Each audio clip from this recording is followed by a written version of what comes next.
talk about designing nightlife for women.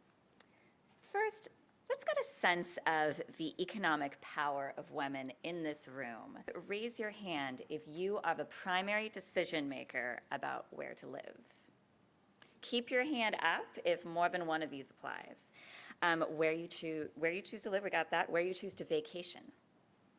All right. Where you choose to go out to eat, especially if you are in a partnership. Okay, what movie you see. Keep them up. What you do for fun. How about for all of the above? Wow, it's a lot of economic power in this room. Can you feel it? So what is the purchasing power of women?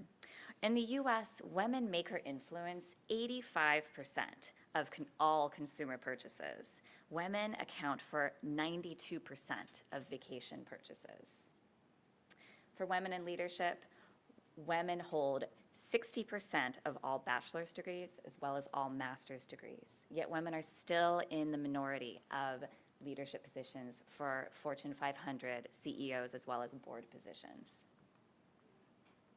Who designs downtown? Women are in the minority of positions for city planning, engineering, architecture.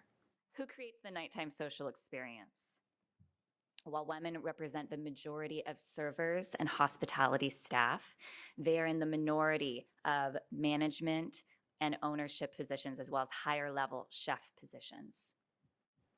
There's a disconnect here. Women are the primary decision makers for where to live, shop, work, and play, as we could see just from this room as an example. Yet cities, downtowns, and social spaces are primarily designed by men. What are some of the barriers for women to go out at night to nightlife destinations in downtown settings?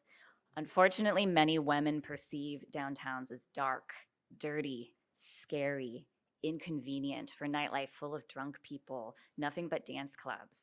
Does everyone see the little clown? It's like a horror movie waiting to happen. The harsh reality is that downtowns in general, not all downtowns, but many downtowns, and nightlife are falling short of women's expectations.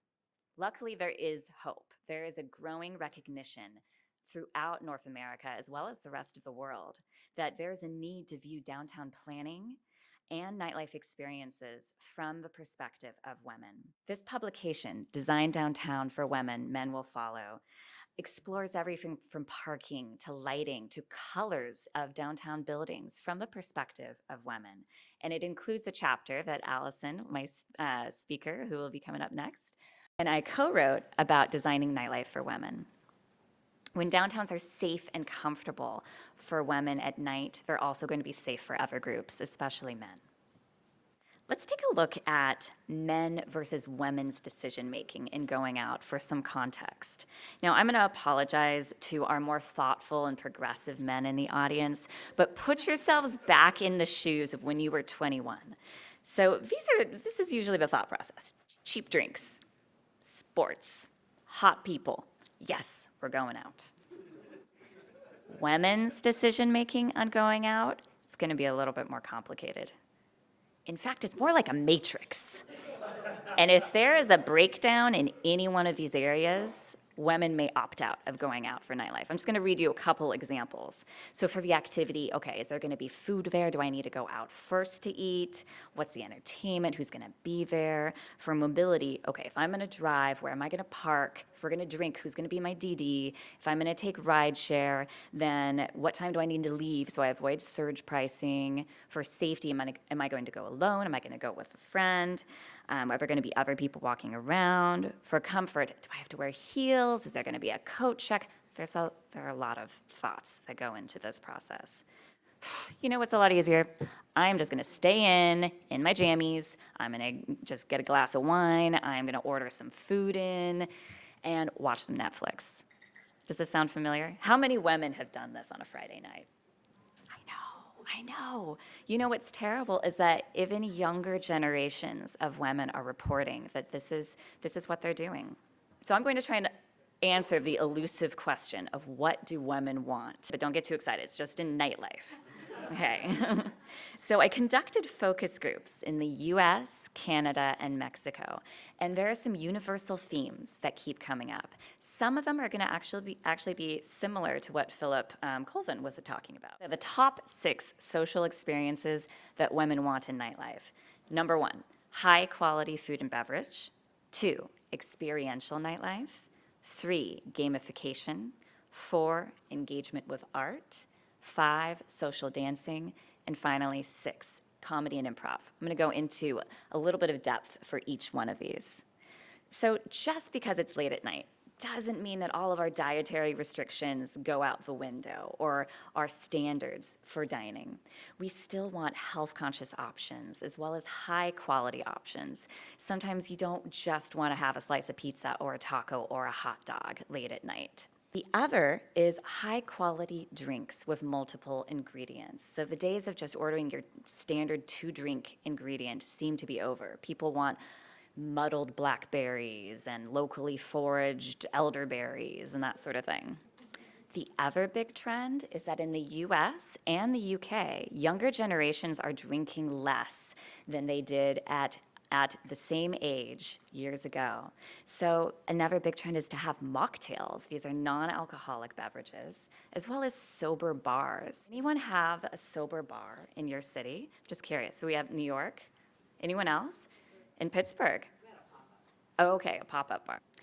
Experiential nightlife. So immersive experiences. I'm actually going to challenge one thing that Philip brought up with Instagram, that women are looking for interactive experiences that actually go a little beyond that fleeting high, the Instagram moment. So this is an example from San Francisco. This is Speakeasy SF, and it's where you get to dress up in 1920s clothes, and you actually interact with a series of actors that are all playing out in different rooms, different scenes from a speakeasy. So it makes so that you have drink in hand and you go room to room. So that's an immersive kind of theatrical experience.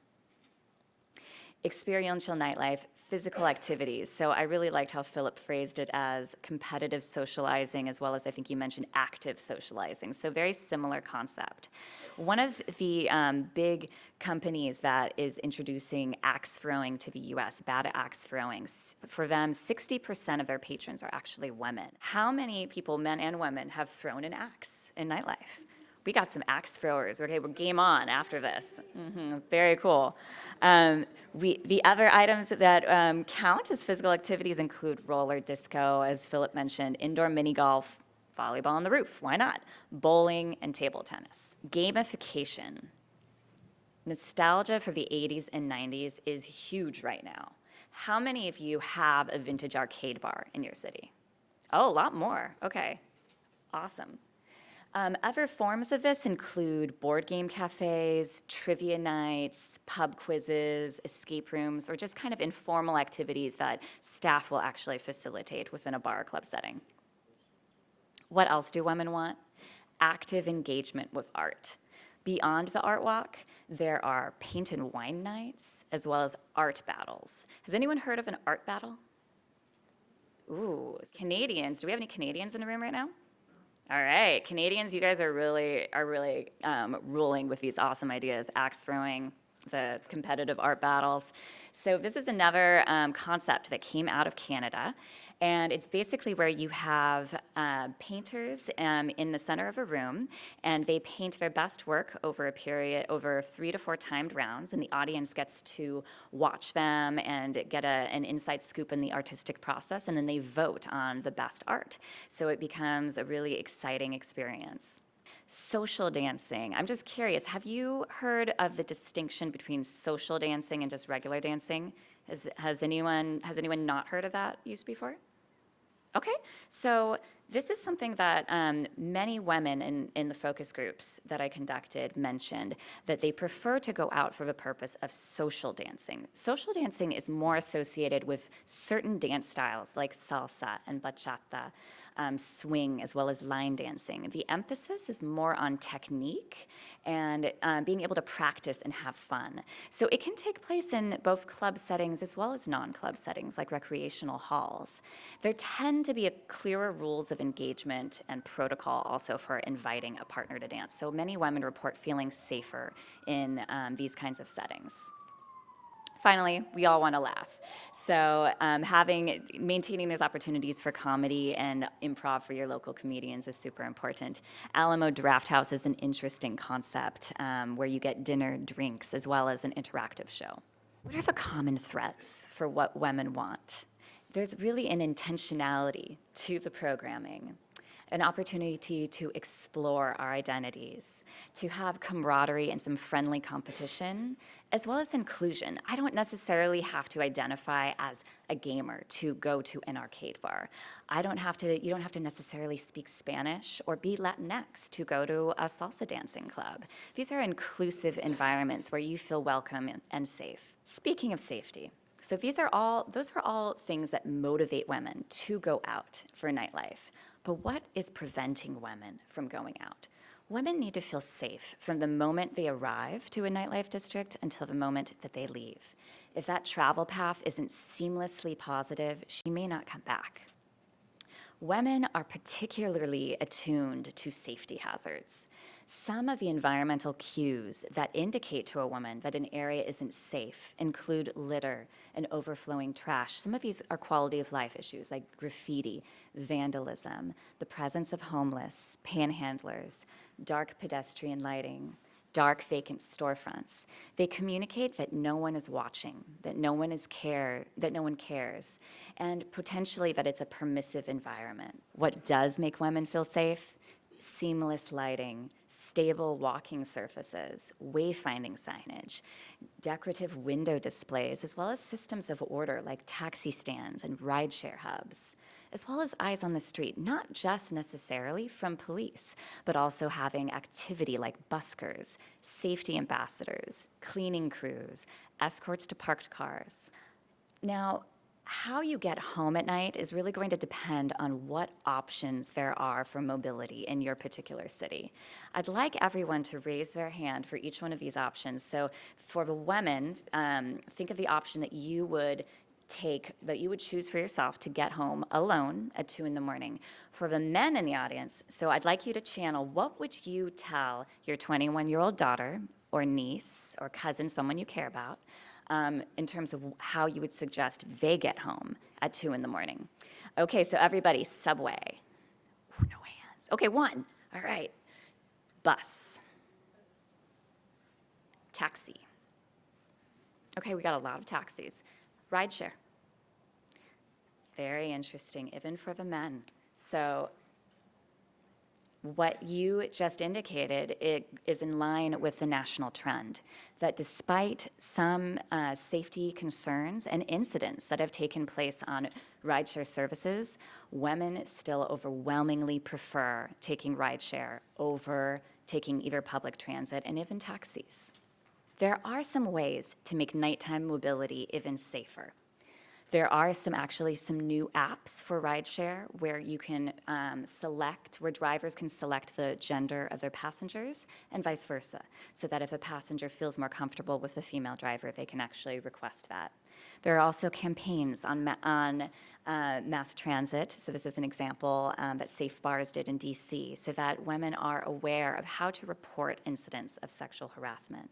And finally, this is a picture from the Orlando Rideshare Hub. So I encourage you to go to the mobility session to learn more about how that works.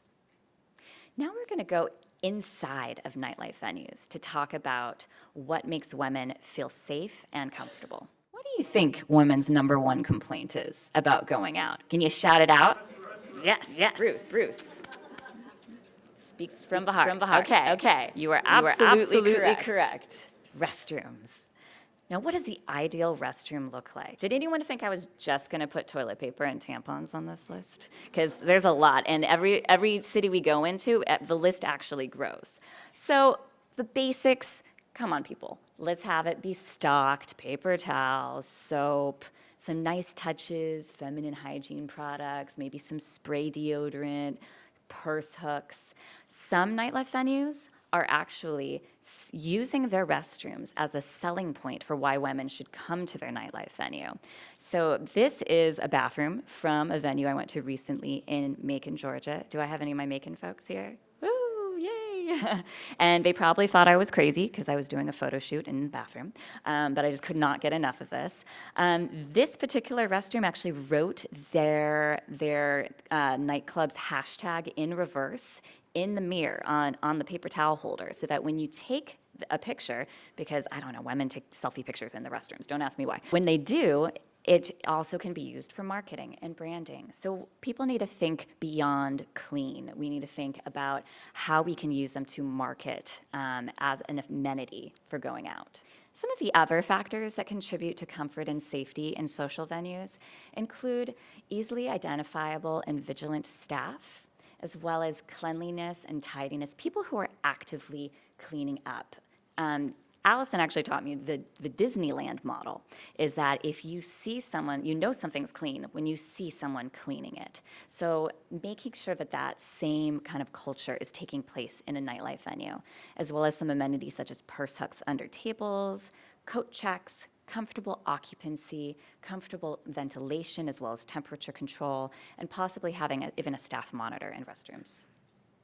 I highly recommend that you don't discount women's observations for what makes them feel safe and comfortable, because these actually are almost incredibly in sync with what research has shown reduces risk in a nightlife venue. So this is a great book that's come out by one of the most prominent researchers on nightlife environments about what makes nightlife venues safe. There was a groundbreaking study by that same researcher about nightlife venues and sexual harassment. It found that men's level of aggression did not match their level of intoxication. So this age-old idea that men couldn't help themselves or stop themselves from harassing or accosting someone is simply not true. What was observed in this study is that men who were not drinking or not drinking to the point of intoxication actually targeted women who were more intoxicated. This really highlights the need for a prevention response and protocols within bars and other social venues. So how can social venues make women feel safe from sexual violence? A good first step is to just have a posted policy about what the harassment policy is, what the definition of consent is, what to do if you are being harassed. Ask for Angela is a really cool code word program where there will be signs explaining how to use it in the women's restrooms so that when you approach a staff and ask for Angela, they'll know how to extract you from the situation. Posted policies are a great first step, but what it really needs to be reinforced with is actual training of staff to arm them with the tools and practical situations of what to do before something happens, as well as if an incident does occur. So these are some of the examples of what's out there. There's Good Night Out, which, as I'm aware, is based in the UK, but also has come into Canada. Best Bar None, Outsmart New York City, and Safe Bars. We're going to have the speaker for Safe Bars talk about her program later during the conference. If you are to create an effective sexual violence prevention campaign, I highly recommend engaging with both men and women across the gender spectrum. Educate bystanders, clarify definitions of consent, dispel misperceptions, and finally, focus on a positive message so it won't be interpreted as victim blaming. It's been so important for cities to recognize the need for nightlife sexual assault prevention campaigns. So these are some of the headlines of cities that are making that commitment from the top down. And when it gets this level of publicity, it helps increase peer pressure for the business community, and it also can help reassure patrons who are going out or thinking about going out that there are systems in place to keep them safe. So what can you do in your city? Well, enticing women with social experiences, instead of alcohol consumption, making sure that you eliminate and address the various barriers that are preventing women from going out at night. And finally, strive for restrooms that are selfie-worthy instead of cringe-worthy. So just so we can take away some things and have an action step for your own community, what are the top 3 barriers to going out that women identify in your city? What are 3 steps you can take to make nightlife safer and more comfortable for women? And finally, what are 3 resources, either organizations or people, who you can reach out to for help? Thank you.